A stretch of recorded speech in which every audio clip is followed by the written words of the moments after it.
নবীজি বলেছেন, আমি ওই ব্যক্তির জন্য জান্নাতের মধ্যখানে প্রাসাদ আল্লাহর কাছ থেকে পাইয়ে দেওয়ার দায়িত্ব নিলাম। আমি গ্যারান্টি দিচ্ছি আল্লাহর কাছ থেকে আমি তাকে জান্নাত পাইয়ে দিব।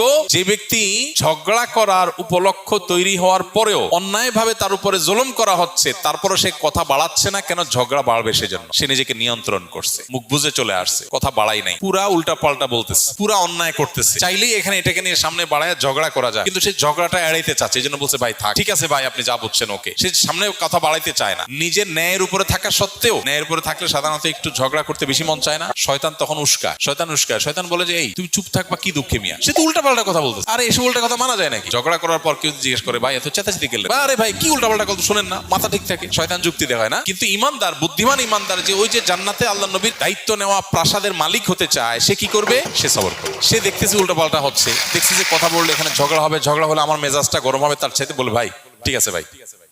ওয়াইদা